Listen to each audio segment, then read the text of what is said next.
Joe stepped to the line with 2.9 left? I had confidence in him. He kind of struggled a little bit, but he didn't let that affect him, and you could tell he had confidence. So I was excited. I was just worried about getting back, to be honest. How, in your mind, how did those last couple of minutes play out? You guys built a big lead, and then it kind of all disappears. How are they able to get back into it, and how are you guys able to close it out? Just staying together, and being tough.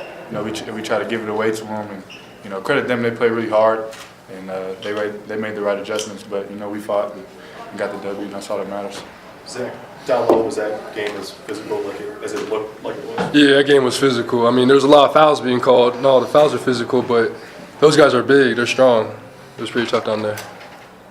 What was it? It seemed like at some point, sort of midway through the first half, you sort of settled into a rhythm of getting to the basket, coming up with 3 rebounds. What? Yeah, because the past couple games I've been shooting a little too much, I think. And then my best thing is driving to the basket, so I'm going to do what I got to do to help my team. Drive to the basket, draw fouls, do whatever I can. Tyler, was it hard to get into a flow in this game, given the physical nature of it? Yeah, at first, and I think that was the case for both teams. But then, we found our rhythm, went on a run, they found theirs. So it was just a game of runs. Stumbled on that open layup. Is there any lingering effects on the knee? No, I played it off, but no. That was, yeah, we don't want to talk about that. What was it about their press that was giving you trouble? It seemed like you had a hard time moving the ball. Yeah, I think we were going side to side. We weren't really going up the floor, and when Harold got the ball and just, attacked him, he broke it by himself. Zach, what were you thinking about before this game? I know, like you say, you thought you were shooting a little bit too much, but what was your mindset coming into this one? Well, we knew there was going to be a physical battle, so my biggest things I was thinking about was rebounding and just attacking the basket.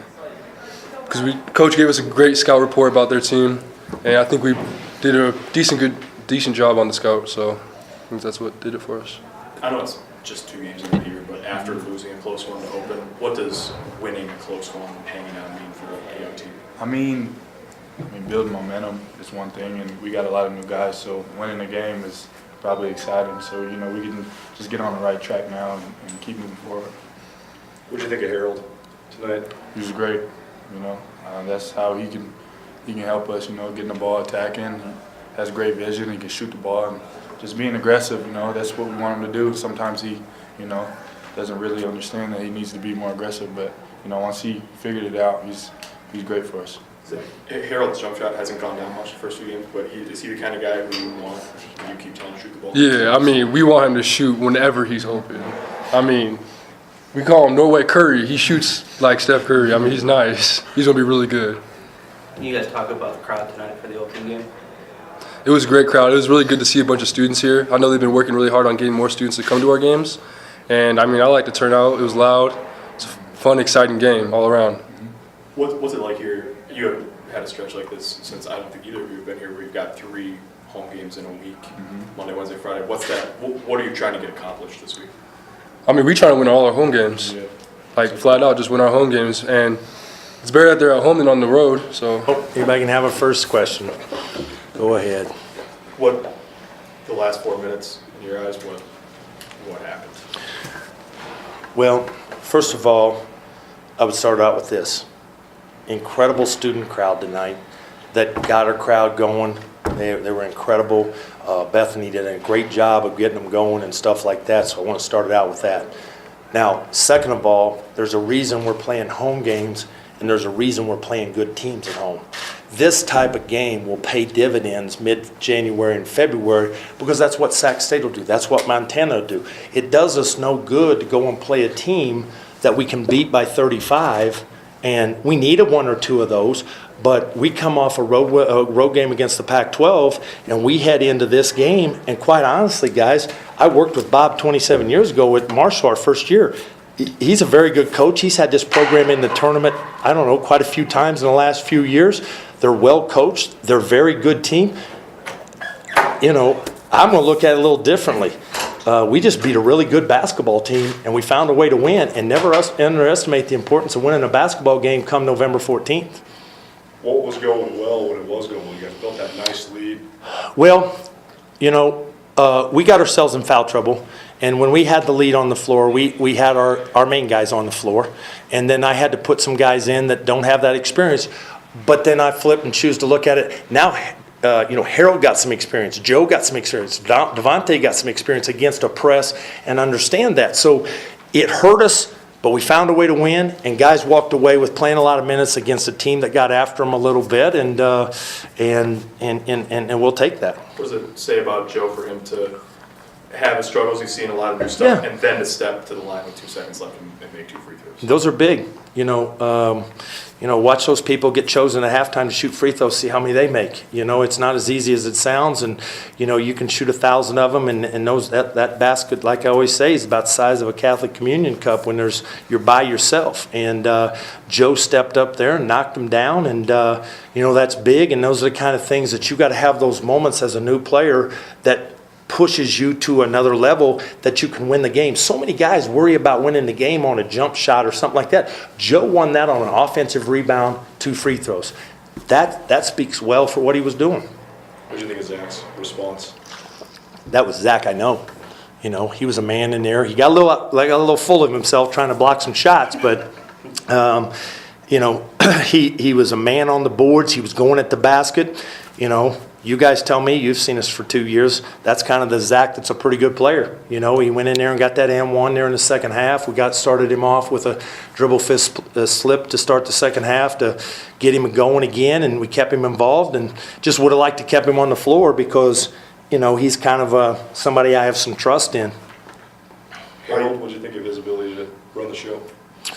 Well, again, you're talking about a freshman that jumped on the floor tonight 32 minutes. All right.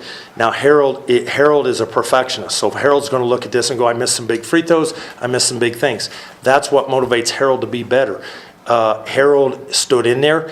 Now what we got to do is take from film and teach him to go get the ball and do some things. He saw some, I like to say freshmen see ghosts sometimes, and he saw some ghosts out there that really wasn't there. We were trying to run a flip down to get him going at the basket when he got the layup, and he turned it down the first time because he said somebody was standing there.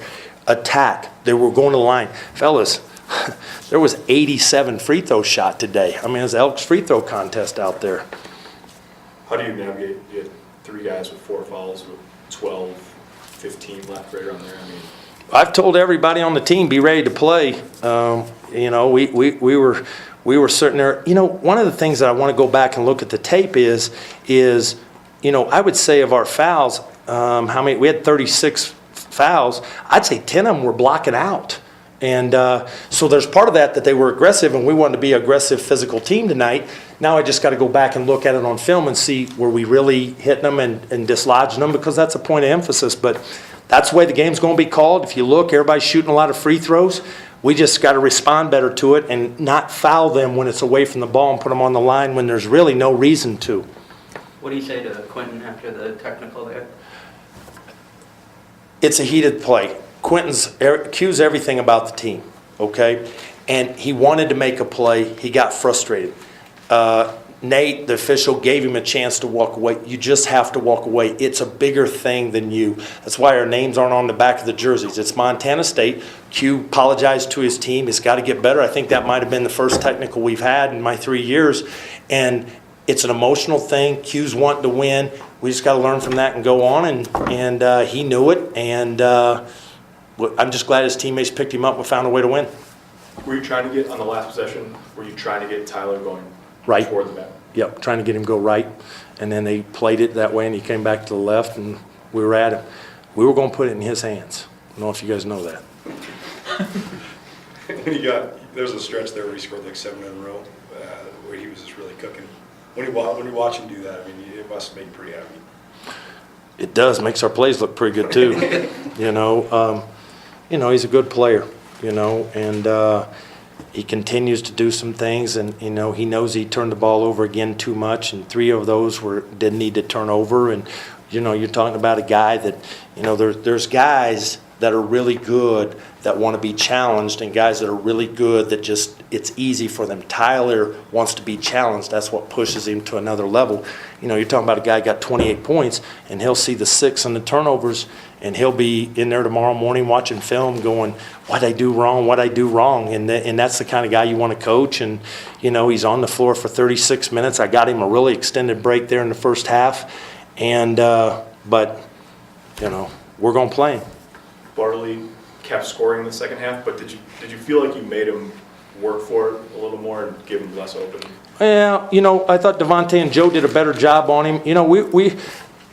We had to do something. We had to take away something to give up something. And we were going to try to take those two big beasts inside and try to take them away because they are really good layup shooters, and they were going at it, and that's a deficiency for us right now. And we had to give that and give him credit. He made shots, and then once he got going, he got 6 of them down. But our scouting report was we weren't going to change until they hit the 8th three, and they stayed at 7. And if you were really to talk about our defense and you were to say, hey, we held them 36% shooting, I'd have taken that, but we can't put them on the line 54 times. I think that's, 84 free throws in 2 games shot against us, if I'm not mistaken, and that's, we've got to work on that. 3 home games in 1 week. I mean, getting it started off with a win, you think you can carry some momentum into the next 2? Well, we haven't been home 3 times in a long time, and I appreciate the administration buying into our vision, and Leon and I have certainly talked about putting schedules together that are conducive to our fans, but let's not lose sight of conducive to helping our student athletes be successful in the classroom, and 10 and 12-day road trips don't help them. And I'm not sure what the price that is worth, but we don't have nothing longer than 5 days on the road. And now our guys, we're not getting in a van, going to the airport, flying to the next game. We're going home, sleeping in our own bed, getting up, going to class tomorrow, being a normal student, getting ready to play Wednesday, and doing those things. I don't know how it's going to work out. I'll know better on Friday night about this time, but we certainly took the first step in the right direction. Fishbowl worthy of your name tonight? Hey, that was awesome. Here's the thing, and I've always tried to stay away from the word culture, the word change, the word this, but you've got to interact with your student body now to keep them active and keep them involved differently than before. I'm 50 years old. Back when I was in college, nobody had extra money. You just went to the game because that was the thing to do. Now these young kids have a lot of things to do. I hope they had a great experience. I think they did. I think the crowd got into it. We build on it, and that's a great way to grow. And like I said, when I walk in every day, I see the marketing department trying to build the basketball programs in men's and women and create that, because the football stadium is full. The revenue stream we've got to create for our athletic departments, put more people, and to put 2,400 in there the first night is a step in the right direction. And I truly believe that's for 2 reasons. I think our guys played really, really hard on Friday night, and people liked that. We just come up short. And I think our marketing department, led by Bethany, was really active in getting people out. So I'm very appreciative, because you probably got your money's worth tonight. Any other things? Thanks, guys. Thanks, Coach. Thank you.